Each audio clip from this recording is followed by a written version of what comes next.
So Xiaomi is a company that's well known for making really good value devices, so much so that every time I've reviewed any kind of fitness tracker from the likes of Garmin or from Fitbit, there's usually tons of comments down below from people saying, what about the Mi Band? It can do everything that those devices can, but for a fraction of the price.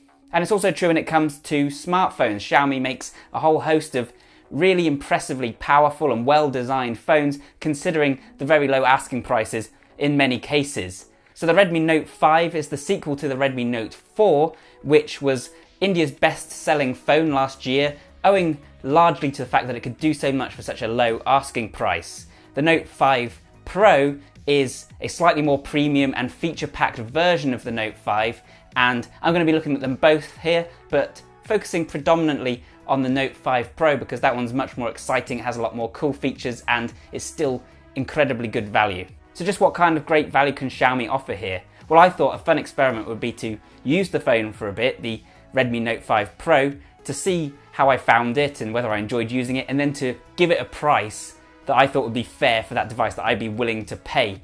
I've been watching too much Four in a Bed apparently. We would expect to pay £50. Good heavens. And then I'd look up the price and see how far off the mark I was. So I gave this device a price that I would be happy to pay of 400 quid. And then I looked up and found that it was actually 13,999 rupees. And that actually equates to about 150 quid, so significantly cheaper. To put that into perspective, that's about $215, whereas I thought it was worth about $550. So that's very impressive, but it's not perfect and it might not be for you. So let's take a look at where it cut corners and where it manages to excel at such a low asking price. So this is the Redmi Note 5 Pro. In terms of the design, I think it makes a pretty good first impression. I really like this sheen on it. It's made from aluminium, so it feels good quality and weighty in the hand. It's got nice curves to it. The dual lens here is quite iPhone-ish. The front, on the other hand, I find a little bit uninspired. It's quite flat, quite white, and it doesn't really stand out. I think this is a nicely made phone, but if you're coming from something really premium, oh hello, if you're coming from something really premium, I don't think that it's going to blow your socks off. That said, what is quite impressive for a budget device is the aspect ratio. This is an 18:9 aspect ratio. The screen is 5.99 inches, but it still manages to be nice and slim in the hand and easy to use with one hand. So that's a very big plus, and it's great to see on a more budget device. It's not bezel-less, but they're nice slim bezels, and that gives it a slightly more 2018 look. The screen itself is an IPS LCD display. It's full HD. It has really good colors. It's got good viewing angles, nice brightness. You can view it well in direct sunlight, in dark settings. So on the whole, it's great for viewing media, and it gets a win in that column. One negative in terms of the screen though is that it uses an unspecified version of Gorilla Glass, and I have noticed that mine's already picked up some light scratches and scuffs. Of course, you can mitigate this by using a screen protector, but not everyone likes those, so that's up to you. And part of the reason that it's able to offer that nice big screen while still having decent performance is that it's packing the Snapdragon 636. This is the first phone to debut that chipset. This means that you should get great performance across most apps. Swiping through multiple apps, multitasking isn't a problem. I'm using the 4GB of RAM variant, but it also comes with 6GB of RAM, which of course should provide even better memory management, etc.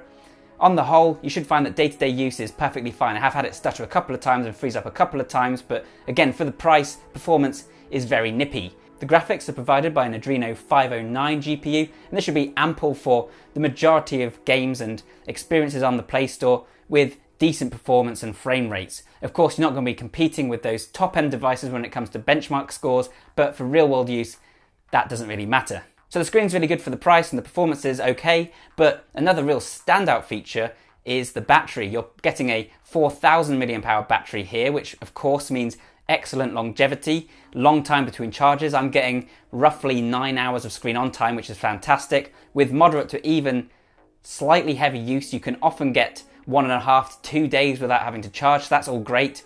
One downside is micro USB, which is starting to feel really outdated at this point. It also means slower transfer speeds, of course. And whilst it does in theory support quick charge, apparently you don't get an actual quick charger in the box, so you'll have to play around with that yourself. Really though, having a 4000 mAh battery is a really nice feature on a budget device, on any device. I love being able to watch YouTube without worrying about sapping my power. I love being able to leave WhatsApp open so that I can respond to messages whilst I'm working. That's a really cool feature. It's something I'd like to see on more high-end devices, definitely. But what Xiaomi, I wonder why it's got scratches. But what Xiaomi really wants to promote is the camera. In fact, they're calling this India's camera beast, whatever that means. At the rear, you get a 12 megapixel primary shooter backed up by a 5 megapixel secondary lens. And the reasoning behind that secondary lens is so that you can pull off those bokeh effects, those portrait mode photos that are so in vogue at the moment. Around the front, you get a very generous 20 megapixel lens, which is perfect for taking very sharp and crisp looking selfies. In terms of general performance, the camera is somewhat mixed, and I wouldn't say it necessarily lives up to the title of camera beast. In fact, I'm not sure that any phone would live up to that title. The amount of detail in shots is good, but they can look a little bit washed out, and white balance isn't great. You get those grey, dull looking skies, and scenery doesn't look quite as eye-popping as it does on a flagship device. Of course, it's not fair to compare this with a flagship device. The price is very different, but I personally find the Honor 7X, which is only slightly more expensive, to have a more interesting and impressive camera if you're willing to put in the work. The app is also a little bit uninspiring. For instance, there's a manual mode, but it actually only gives you 2 different options to change the white balance and the ISO, so that could definitely be improved. That bokeh effect is similarly hit or miss.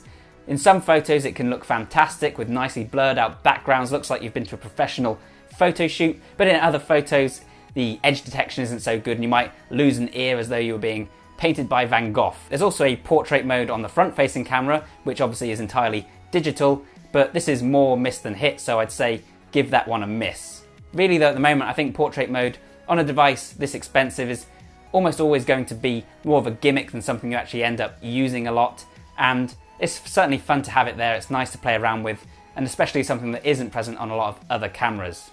Video here is also something of a mixed bag. There's no optical stabilization, but electronic stabilization is really quite impressive actually. The big letdown is that you can only record at 1080p and 30 frames per second, even though the chipset and the lens should support 4K. And in fact, if you download a third-party app like Open Camera, then you can access the 4K filming that your camera is natively able to perform. The only thing is then you lose the stabilization. So this is something I'd like to see in a future update.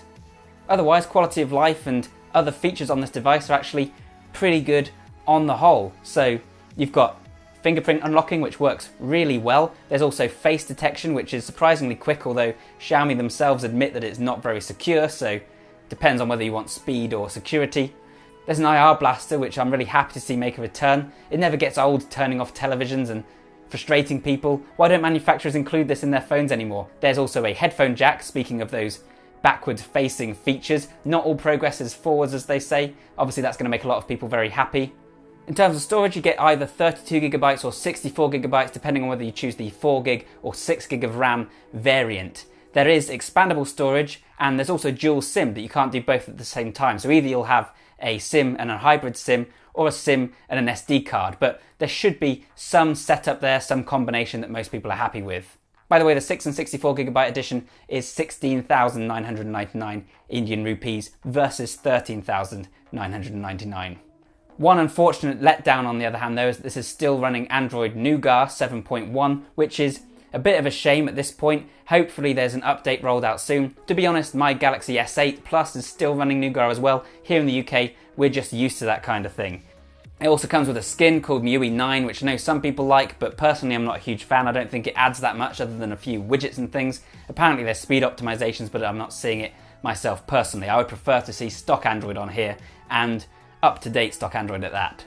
But on the whole, I think that's a pretty darn good showing for the price. So for considerably less than 200 quid, you're getting an 18:9 ratio, a big full HD screen, you're getting a dual lens camera, you get a 4000 mAh battery, and an IR blaster.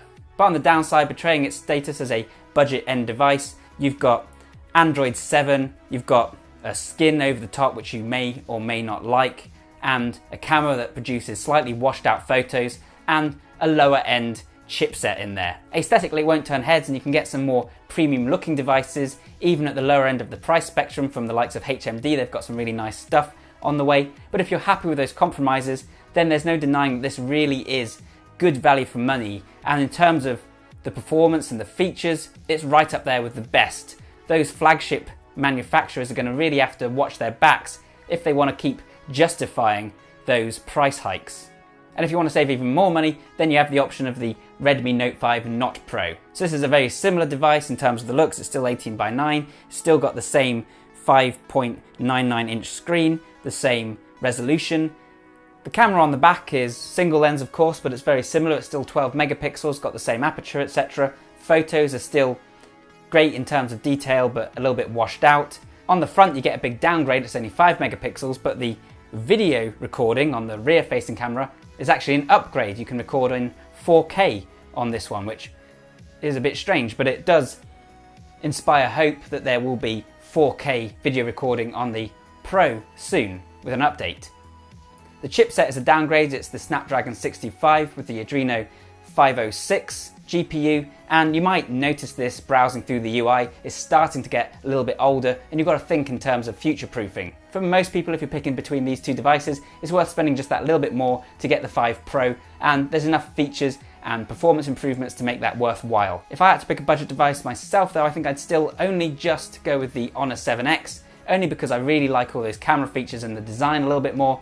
But again, there's more and more great options for budget phones, and the future's looking very bright for this price category. So thanks a ton for watching, guys. Hope you found this video useful and interesting. If you did, then please leave a like, please share it around, that helps us immensely. Please subscribe to the channel if you want more like this, and comment down below to let me know what you think of the Redmi Note 5 Pro and the Redmi Note 5 Not Pro. Of course, check out AndroidAuthority.com, for we are your source for all things Android.